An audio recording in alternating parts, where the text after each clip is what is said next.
अस्सलाम वालेकुम स्टूडेंट्स, कैसे हैं आप? उम्मीद है आप सब खैरियत से होंगे। मैं आपके इंग्लिश के लेक्चर की टीचर मिस नूर। स्टूडेंट्स, आपका आज का रिवीजन टॉपिक है question answer chapter number 2, 5 and 6 के। स्टूडेंट्स, तो क्वेश्चन नंबर फर्स्ट है आपका, why did the dove and the bat go to the owl? फाख्ता और चमगादड़ आउल के पास क्यों गए, आउल की तरफ क्यों गए? आंसर है the dove and the bat went to the owl for taking shelter in stormy night. Students, went के आगे आप टू मेंशन कर लें, यहाँ पे मिसिंग है। फाख्ता और चमगादड़ उल्लू की तरफ चले गए पनाह लेने के लिए तूफ़ानी रात में। स्टूडेंट्स, क्वेश्चन नंबर सेकंड है, did the owl allow the dove and the bat to enter?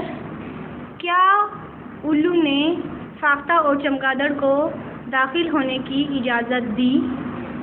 Answer है yes, the owl allowed the dove and the bat to enter. उल्लू ने फाख्ता और चमगादड़ को अंदर आने की इजाज़त, दाखिल होने की इजाज़त दे दी। Question number third is, how did the bat flatter the owl? चमगादड़ ने उल्लू की खुशामद कैसे की? He praised the owl's wisdom, courage, his gallantry and his generosity.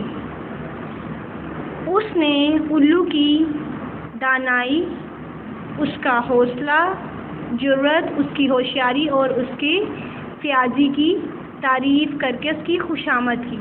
Why did the dove wonder? फाख्ता हैरान क्यों हुई? The dove wondered to see her sly fellow who praised the owl suddenly for food.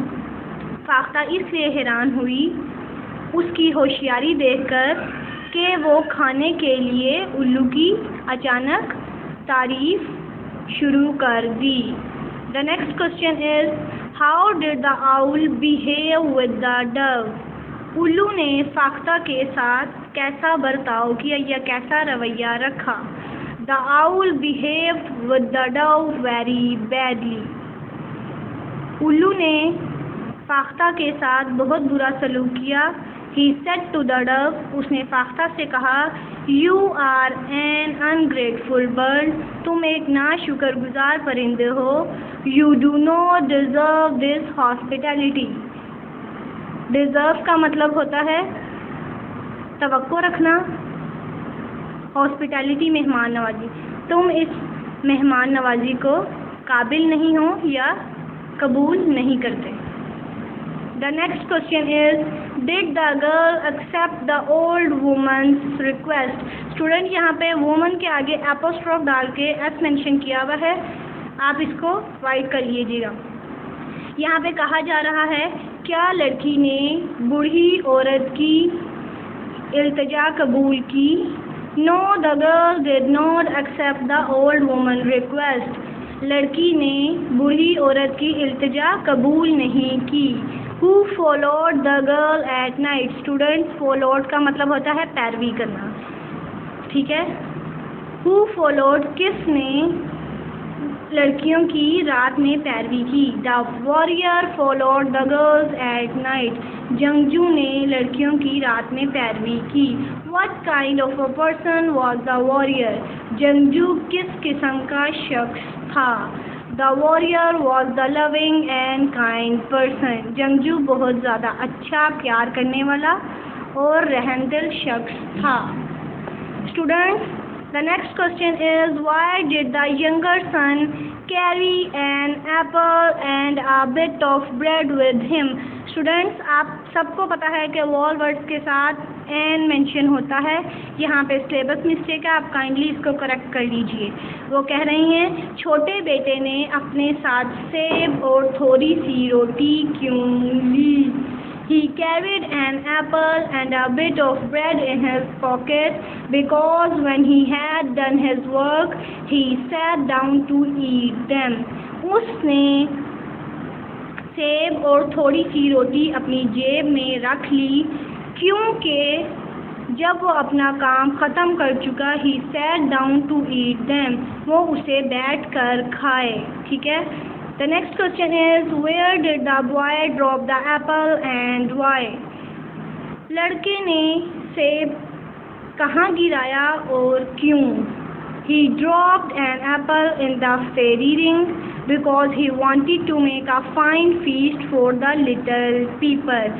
उसने सेब गिराया फेरी ring में क्योंकि वो एक छोटे लोगों के लिए उम्दा दावत चाहता था। स्टूडेंट्स, फीस्ट का मतलब होता है दावत, लिटल छोटे, पीपल लोग। Why did the boy hurry home? लड़का जल्दी में घर क्यों गया? He hurried home through the forest to tell his brother all that had happened to him. वो जल्दी में घर जंगल के रास्ते गया अपने भाई को बताने के लिए कि क्या हुआ था, ये क्या हुआ है उसके साथ। What gift did the younger son get? छोटे बेटे को क्या गिफ्ट मिला?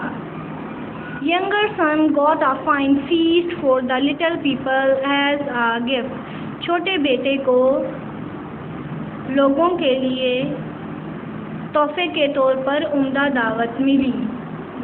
For how many nights for the elder son set his bowl upon the doorstep? कितनी रातों के लिए बड़े बेटे ने अपने दरवाजे पर बाउल को रखा या तैयार करके रखा? The elder son set his bowl upon the doorstep for 7 days. बड़े बेटे ने अपने बाउल को 7 दिनों तक रखा। स्टूडेंट्स, नेक्स्ट टॉपिक है हमारा वर्ड सेंटेंसेस, अल्फाज, जुमले। स्टूडेंट्स, बैडली अफेक्टेड, बुरी तरह मुतासिर होना। This building is badly affected by the earthquake. Students, earthquake कहते हैं ज़लज़ले को, बिल्डिंग कहते हैं इमारत को। ये इमारत ज़लज़ले की वजह से बुरी तरह मुतासिर हुई है। कोलैप्स, गिर जाना। The wall of buildings were collapse due to earthquake. इन इमारतों की दीवारें ज़लज़ले की वजह से गिर गई थीं।